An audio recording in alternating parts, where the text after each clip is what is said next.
quando há 2 anos, sim, há 2 anos já, parece que foi ontem, mas foi há 2 anos, há quase 2 anos, estávamos em maio de 2020, e em plena pandemia, aquela primeira vaga, aquela situação toda tão preocupante em que nos encontrávamos, e dirigi à igreja na altura uma mensagem que intitulei Um Mundo em Modo Medo, 3 M's, Mundo Modo Medo. E isto a propósito da pandemia, que naquela altura já assolava o mundo, dominava as notícias do nosso dia-a-dia e amedrontava os corações de muito boa gente. Naquela altura, e a respeito disso, eu suscitei 3 perguntas. Primeiro, será isto o fim dos tempos? Segundo, o que é que isto, Covid, tem a ver com isto? Fim dos tempos. E em uma terceira questão lógica foi o que fazer diante disto. E esta palavra isto é uma palavra-chave que quero deixar convosco hoje ao retomar o tema que designei por 3 M's, round 2, ou como quem diz, uma segunda volta deste mundo em modo medo em que agora nos encontramos, mas agora o assunto é outro. E naquela altura, em maio de 2020, estávamos longe de imaginar que 2 anos depois ainda estaríamos a falar nisso, na pandemia em si, ou pelo menos estávamos, porque até aqui, aliás, neste momento de súbito, o tema mudou. A Ucrânia foi invadida pela Rússia, o mundo virou completamente figura, concentrando toda a sua atenção no leste do espaço europeu. Os políticos vão dizendo, os comentadores vão dizendo que o mundo não voltará a ser o mesmo. Já ouvimos isto várias vezes, em outras instâncias. Pode ser que sim, pode ser que não. Há uma coisa que eu sei com certeza. A tónica mantém-se. Continuamos no mundo em modo medo. O modo confinado está a passar, mas o modo amedrontado continua. Até parece que veio para ficar. Fará sentido. Eu queria ajudar-vos a isto fazer algum sentido nas nossas mentes, com 2 perguntas e 2 palavras de ordem nestes próximos minutos para refletirmos. Eis a primeira que vou repetir, a pergunta que eu fiz em maio de 2020 a respeito da pandemia, pergunto agora a respeito da guerra. Será isto o fim dos tempos? Esta é a primeira pergunta. E a primeira palavra de ordem que gostaria que guardasse é a palavra esperar. Será isto o final dos fins dos tempos? É uma pergunta que o homem tem feito vezes sem conta, através dos séculos, antes, durante e depois, quer do coronavírus, e vai continuar a acontecer assim depois da guerra. Se é que há um depois da guerra, nem isso sabemos tampouco. Mas foi a mesma pergunta que os discípulos de Cristo lhe apresentaram lá no início do primeiro milénio, daquilo que chamamos a Era de Cristo. De acordo com o relato de um deles, desses discípulos, Mateus, no caso, não precisamos abrir lá, mas conhecemos o texto de Mateus 24, faz parte do chamado Sermão do Olival, em que o Senhor Jesus Cristo, quer no capítulo 24, quer no capítulo 25, fala sobre as coisas que estão por vir.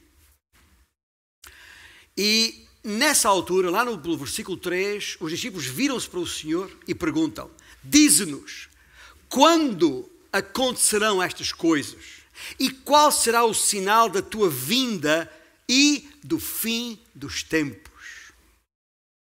A resposta do Senhor Jesus está nos versículos subsequentes, entre o versículo 4 e o versículo 14 de Mateus 24. O Senhor responde e elencou uma série de coisas que designou metaforicamente por dores de parto. Pronto, há pouco referi-me às muitas grávidas e uma delas, a semana passada, passou por o que é dores de parto, e sabendo o que isso significa. Melhor do que eu, com certeza. Ou qualquer um de nós. Mas o Senhor referiu-se às dores de parto de uma forma metafórica, ou chamou de o princípio das dores. Foi esta a expressão que ele usou. E é disto que se trata agora.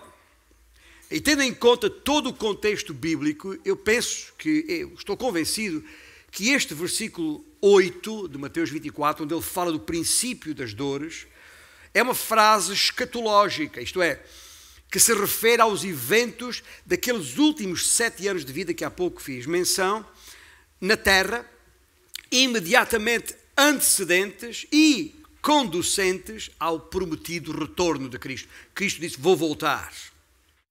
E aí está o início do trabalho de parto, propriamente dito. O princípio das dores de parto refere-se precisamente aos acontecimentos que vão tendo lugar no tempo ao longo da presente era da Igreja, iniciada em Jerusalém naquele dia de Pentecostes, e já lá vamos daqui a instantes, na segunda questão, e que vão aumentando de intensidade, tal como acontece nos últimos dias de uma gravidez natural, à medida que se aproxima a data do parto. E no contexto de Mateus 24, o trabalho de parto refere-se ao início do juízo de Deus, que o Velho Testamento designa por o dia do Senhor, que não é propriamente um dia de 24 horas, mas é um período extenso de tempo que abrirá, que começará ou terá o seu arranque precisamente no início daqueles 7 anos que referi há pouco, que tem a ver com a 70ª semana de 7 anos da profecia de Daniel, capítulo 9. Mas, entre os sinais referidos nos evangelhos de Mateus, Marcos e Lucas, entre os muitos sinais, essas dores de parto incluem o surgimento de falsos cristos, de guerras e revoluções, de terremotos, de epidemias e fomes, coisas espantosas, perseguições, falsos mestres e grande apostasia no seio da igreja. Tudo isso o Senhor elenca numa lista que estão nos 3 evangelhos que referi. E a este respeito Jesus disse, vede, não vos assusteis. Por isso que há pouco falei no primeiro S do SOS, serenidade. O Senhor Jesus disse então, não vos assusteis, porque é necessário assim acontecer, mas ainda não é o fim. Citei Lucas 21:13 já agora. Onde refere o Senhor Jesus que isto acontecerá, um detalhe muito importante que eu quero que guardem já. Jesus disse em Lucas 21:13, isto vos acontecerá para que dês testemunho. Guarda esta palavra. Já guardou a palavra isto? Jesus volta a dizer aqui, isto vos acontecerá para que dês testemunho. Na sua intervenção, então, Jesus referiu um outro detalhe que me parece pertinente a referir aqui, neste contexto, a saber, e falei nisto em maio, há 2 anos atrás, em verdade vos digo que não passará esta geração sem que tudo isto aconteça. Ora, sendo que, de acordo com a Bíblia, estou a falar de Gênesis capítulo 15, uma geração tem 100 anos, e considerando que o princípio das dores normalmente não acontece na concepção, nem durante o tempo de gestação, senão nos últimos dias da gravidez, certo? E tendo em conta que esta geração a que Jesus se referiu, só pode ser aquela que tem a ver com os acontecimentos ali descritos por ele, portanto, uma geração que está ainda por vir, e considerando ainda que ele havia dito que vinha para conceber e edificar a sua igreja, palavras dele em Mateus 16:18, algo que obviamente só pode acontecer após a sua ascensão, como foi naquele dia de Pentecostes descrito em Atos 2. Aliás, aquele dia de Pentecostes descrito em Atos 2, eu chamo neste contexto de a concessão. A concessão, estamos aqui com um problema de quebra de energia, não sei se é fruto da guerra ou não, mas espero que não vos distraia a atenção, porque é coisa passageira. em todo o caso, dizia eu que a gestação, ou seja, o tempo da gravidez após a concepção da criança, e digo igreja, no dia de Pentecostes, o tempo de gestação decorreria, segundo Jesus, até que ele voltasse. Algo que obviamente ainda não aconteceu, como eu gosto muitas vezes de dizer, tenho a certeza que ainda não aconteceu porque ainda aqui estou. E espero que essa seja também a convicção de todos nós aqui. Mas, dizia eu, tendo isto em conta, este conjunto de elementos que se ligam para fazer um raciocínio que faça sentido, creio poder afirmar, e com grande convicção faço, pela autoridade das Escrituras, que apesar de desde a queda do homem sempre ter havido guerras e terremotos e fomes e epidemias, etc., dado o aumento dramático de cada uma destas dores de parto, neste último século, nestes últimos anos, quando eu digo detalhe, estou a falar a sequência em detalhe, de forma cada vez mais intensa, cada vez mais frequente, de forma escalada, constante, eu não posso deixar de sentir e pensar, e por isso partilhar, que devemos estar mesmo vivendo a geração testemunha dos últimos dias. É uma convicção pessoal, que obviamente sempre ressalvo, e sempre que eu digo isto, porque eu digo muitas vezes, acredito que o Senhor pode voltar a qualquer momento, e portanto já somos essa geração presente. Não me esqueço quando eu tinha 14, 15 anos, a ouvir um grande pregador, um dos pioneiros do Evangelho em Portugal, já tinha idade avançada naquela altura, dizer que, estou a falar de Eric Barker, dizer que esperava estar vivo quando o Senhor voltasse. Já partiu, o Senhor não voltou. Mas ainda não passaram 100 anos. Não sei a que geração é que se refere. Ou seja, eu ainda tenho razões para estar convencido que estamos quase a entrar em trabalho de parto. Está bem? É isso. Só não sabemos quando. Como regra geral, de forma natural, as grávidas não sabem.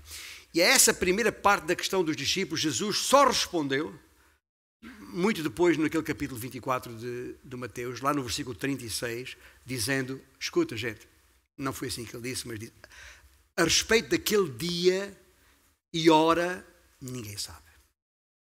Esqueça lá isso. Não sabemos sobre o dia e a hora em que isso vai acontecer. Sabemos, porém, o que temos que fazer entretanto. No entretanto. E aí eu peço que os irmãos que abram suas Bíblias em Mateus, logo no primeiro capítulo de Mateus. Desculpem, Mateus não, Atos. Mateus era há pouco, Mateus 24, que eu disse que não precisávamos abrir lá, mas agora sim queria que abríssemos todas as nossas Bíblias, seja em formato de papel ou eletrónico, em Atos, capítulo 1, para lermos aqui os primeiros 8 versículos. E Lucas, o autor deste livro de Atos, disse ou escreveu o seguinte ao excelentíssimo Teófilo: escrevi o primeiro livro, ó Teófilo, relatando todas as coisas que Jesus começou. E esta minha pausa não é por acaso. Relatando todas as coisas que Jesus começou a fazer e a ensinar até ao dia em que, depois de haver dado mandamentos por intermédio do Espírito Santo aos apóstolos que escolhera, foi levado às alturas. A estes também, depois de ter padecido, se apresentou vivo, com muitas provas incontestáveis, aparecendo-nos durante 40 dias e falando das coisas concernentes ao reino de Deus. E comendo com eles, até, determinou-lhes que não se ausentassem de Jerusalém, mas que esperassem a promessa do Pai, a qual, disse ele, de mim ouvistes. Porque João, o João Batista, na verdade batizou com água, mas vós, meus discípulos, sereis batizados com o Espírito Santo, não muito depois destes dias. Então, os que estavam reunidos lhe perguntaram, mais uma vez, gente, mais uma vez, Senhor, será este o tempo em que restauras o reino a Israel? É agora. Aí Jesus respondeu da mesma maneira que tinha respondido antes. não vos compete conhecer tempos ou épocas que o Pai reservou pela sua exclusiva autoridade. Mas, e este mas, esta conjunção adversativa na gramática portuguesa, este mas, como quem diz, entretanto, enquanto isso não acontece, recebereis poder ao descer sobre vós o Espírito Santo e sereis minhas testemunhas, tanto em Jerusalém como em toda a Judeia e Samaria e até aos confins da terra. E este texto acabado de ler agora, nos leva à segunda pergunta. E à segunda palavra de ordem das duas que vos queria falar esta manhã. E a pergunta é, a primeira foi, será isto o fim dos tempos? A segunda é, o que fazer diante disto? O que fazer diante disto? E a palavra de ordem, a primeira foi esperar que ele volte. Mas a palavra de ordem nesta segunda questão é continuar. Atos é preeminentemente um livro de ação. O próprio título tem essa índole. É a história de como a fé cristã avançou a partir de Jerusalém com um pequeno grupo reunido lá no cenáculo e que foi até à mais importante cidade do Império, Roma. Em apenas 30 anos o Evangelho se espalhou por todo o Império. E eu vos desafio a ler e conhecer este livro, como muitos dos nossos irmãos têm vindo a fazer em estudo teológico conosco há algum tempo a esta parte, como é que, para descobrir como é que um punhado de homens e mulheres crentes em Jesus mudaram a história do mundo. E independentemente, porque pouco importam as condições políticas, económicas ou sociais, o que importa realmente são as condições reunidas pelo Senhor da Seara para nós, a quem nos enviou ao mundo para fazer discípulos de todas as nações. E quais são essas condições? Temos o mesmo mandato, como acabei de referir. Temos a mesma palavra para pregar, o mesmo Evangelho. Temos temos o mesmo poder, o Espírito Santo em nós. Há que responder a isto com convicção, gente. Há que responder a isto com disposição de coração, gente. Há que responder a isto com prontidão. Uma palavra só, se tivermos em conta que isto é o mandato do Senhor Jesus Cristo, ide e pregai, ou ide e fazei discípulos de todas as nações. Então a palavra que estamos a pensar aqui é obviamente obediência. A nossa sociedade pode pré-anunciar as maiores dificuldades e tragédias sociais, económicas e políticas. O mundo pode apresentar-se confuso, cabisbaixo e corrupto como está.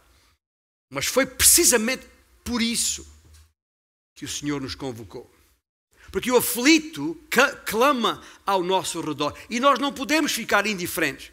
Nós temos a única mensagem de verdadeira esperança, a salvação que há em Jesus Cristo. Lucas refere mais adiante neste livro de Atos, capítulo 4, versículo 12, quando diz, pois não há salvação em nenhum outro.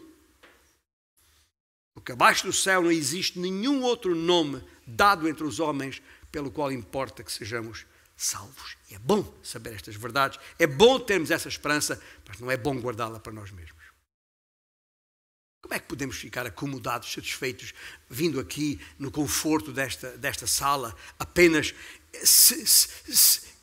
ignorando a aflição lá fora? A gente perdida,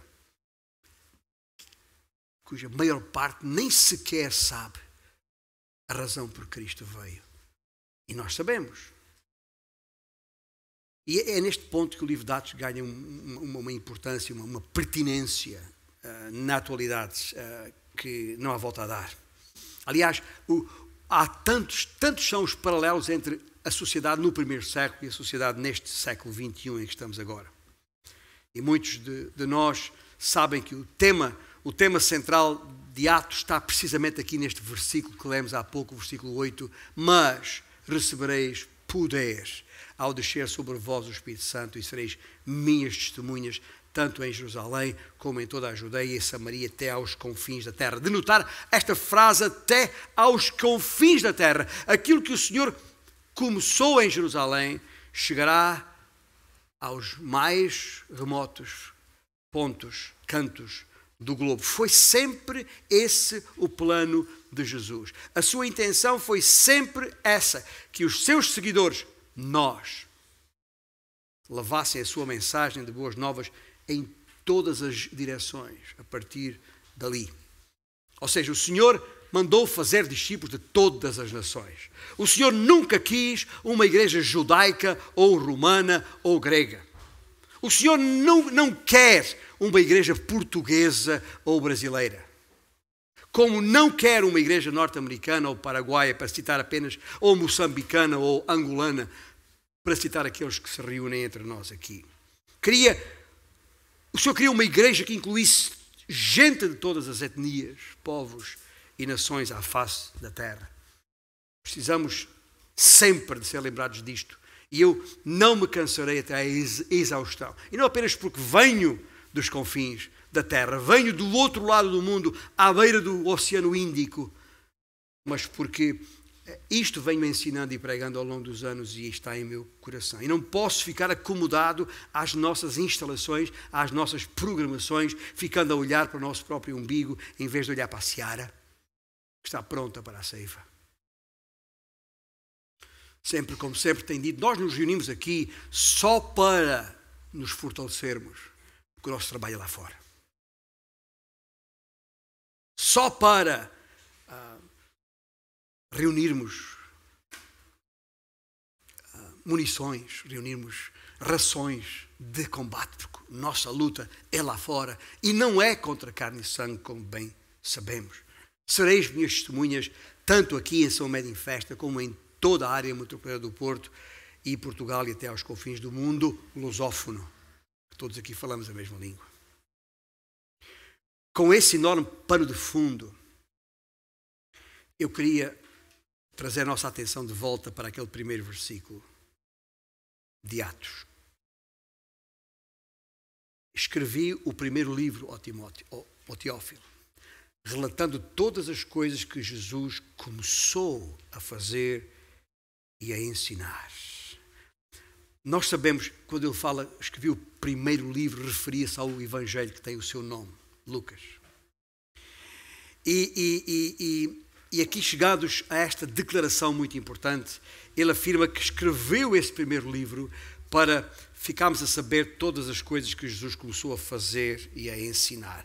Nós sabemos que o Evangelho de Lucas contém a história de Jesus, desde o seu nascimento até a sua ascensão aos céus. É a crónica de tudo o que Jesus disse e fez enquanto aqui na terra. Mas notai o que Lucas diz sobre a história que escreveu. Todas as coisas que Jesus começou.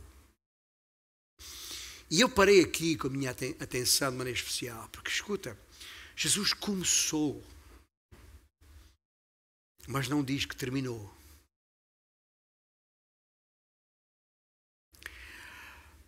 O que é que Lucas quer dizer ao usar a palavra começou aqui? E a verdade só pode ser uma, e não será difícil de responder. O Evangelho de Lucas relata-nos o que Cristo começou a fazer enquanto esteve aqui na terra. O livro de Atos dá-nos o relato do que ele continua a fazer lá dos céus, através da sua igreja aqui na terra. Tenho-vos dito repetidas vezes e não me cansarei, nem ficarei exausto por isso, de dizer a missão que estamos a falar aqui, a missão não é nossa, a missão é de Deus. Nós somos instrumentos dele nessa missão. Não é a igreja que tem uma missão, como tem dito tantas vezes, é a missão que tem uma igreja, que somos nós. E é aqui por isso que nós entramos. Já passaram 200 décadas, 2000 anos, desde que Jesus caminhou sobre o planeta Terra. E, na verdade, nós já estamos nos últimos dias, há 2000 anos. E não sabemos se estamos no fim, ou se estamos no princípio do fim, ou se estamos no fim do princípio. Não sabemos, nem temos que saber, não é da nossa conta. O que é da nossa conta é que temos uma missão, é que estamos envolvidos, temos a responsabilidade de ser testemunhas de Cristo e para isso Ele nos deu o seu poder. E é na sua autoridade que vamos, porque a sua obra continua até aos dias de hoje, através do seu povo que compõe esta sua igreja. O que Ele começou há muito tempo atrás, nós continuamos pelo poder do Espírito Santo. É o trabalho de continuar a pregar as boas novas da salvação que há em Cristo Jesus. E meus irmãos, todo este tempo de tragédias e de incertezas prenunciam o fim dos tempos, é verdade, mas ainda não é o fim. O Senhor prometeu voltar, mas ainda não voltou. E Pedro, na sua segunda epístola, capítulo 3, nos lembra que o Senhor tem tardado o seu retorno para que mais alguns cheguem ao conhecimento da verdade. O número dos escolhidos ainda não está completo. Por isso, até o Senhor voltar, é tempo de continuar a pregar o Evangelho da salvação que há em Cristo Jesus. Porque essa é a vontade de Deus. A vontade de Deus é que ninguém se perca. E nós não sabemos quais são os que se perderão. O que sabemos é que temos que continuar a pregar as boas novas da salvação à nossa volta. Foi para tempos como este que o Senhor nos permitiu chegar até aqui. Eu sei bem, já percebemos isso. As pessoas estão particularmente sensibilizadas e propícias para ouvir o Evangelho. Estão clamando. Gente, e há que alcançá-las, há que dizer-lhes que têm de se arrepender do seu pecado, não é dos seus pecados, arrepender-se do pecado de não crer em Deus, como João bem referiu. Dizer às pessoas que têm que colocar a sua fé, a sua esperança, a sua confiança em Cristo, porque só Ele as pode salvar. Porque em nenhum outro há salvação. E não são as obras de cada um, por mais boas e religiosamente praticadas que sejam. Jesus morreu para pagar o preço dos nossos pecados. Uma dívida nossa que Ele assumiu sobre si. E depois desafiar as pessoas à necessidade de se entregar. De entregar todo o seu ser, de todo o seu coração. É isso que temos que pregar. É a razão por que temos que ir e pregar. Para que aqueles que creem sejam batizados em nome do Pai, do Filho e do Espírito Santo. E o batismo não salva, sabemos isto, mas é a demonstração exterior de uma fé interior que está lá, de todo aquele que confessa que Jesus Cristo é o Senhor. Nós temos o Espírito de Cristo, recebemos esse poder quando queremos, e esse Espírito agora tem que ser visto a mover-se sobre a terra. E o Espírito de Deus move-se sobre a terra à medida que a Igreja, onde habita o Espírito, se move sobre a terra. E por isso é que não podemos ficar de braços cruzados, parados. Temos que subir e descer as infestas deste mundo e proclamar alto e bom som que só em Cristo há salvação. Portanto, meus irmãos, para fechar, diante disto, outra vez, isto, que pode ser o fim dos tempos. Isto, diante disto, o que é que estamos à espera? Hoje não é dia de medo e apreensão, mas é de fé e ousadia.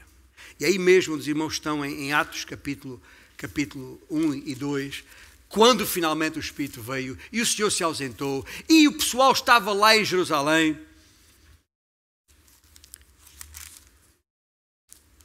E a multidão de gente de todas as regiões do mundo de então olharam para aqueles homens e mulheres que estavam ali, que tinham acabado de receber o poder do Espírito Santo e, de acordo com o versículo 12 do capítulo 2, estavam todos atónitos e perplexos. E interpelavam-se uns aos outros, perguntando: que quer isto dizer? Gente, o que é isto? É a pergunta que eles fizeram ali. Esta gente está embriagada, não está nada embriagada. O Pedro ficou de pé com ousadia, citou as Escrituras, o que está a acontecer segundo as Escrituras. Não estamos embriagados com vinho, estamos cheios do Espírito Santo. É isso que estava a acontecer. Condição sine qua non para que a palavra proclamada tenha efeito. São vidas transformadas que fazem a diferença no mundo lá fora, que ao ver estas vidas transformadas se aproxima delas e querem saber o que é que eu tenho que fazer para ser salvo. E Pedro pregou: crê no Senhor Jesus Cristo e serás salvo. Arrepende-te e crê. E creram, milhares deles foram batizados e a igreja se reuniu. É isto que tem que ser feito, porque, como eu tenho dito tantas vezes, nós ainda estamos a escrever o capítulo 29 do livro de Atos. A história da igreja ainda não terminou, porque Jesus ainda não voltou. E depois a diferença está, e os irmãos podem ler em casa com tranquilidade, nos últimos versículos do capítulo 2, aqui mesmo, quando se lê o quê? A partir do versículo 42, perseveravam na doutrina dos apóstolos, na comunhão, no partir do pão e nas orações. Em cada alma havia temor, e muitos prodígios e sinais eram feitos por intermédio dos apóstolos. Todos que creram estavam juntos, tinham tudo em comum, ao ponto de vender as suas propriedades e bens, distribuindo o produto entre todos, à medida que alguém tinha necessidade. Diariamente perseveravam unânimes no templo, partiam pão de casa em casa e tomavam as suas refeições com alegria e singeleza de coração, louvando a Deus, como estamos a fazer aqui hoje, e contando com a simpatia de todo o povo. E aqui é que está a chave, a grande diferença. O povo olhava para esta gente e dizia: o que é que eles têm que nós não temos? Digam-nos, o que é isto?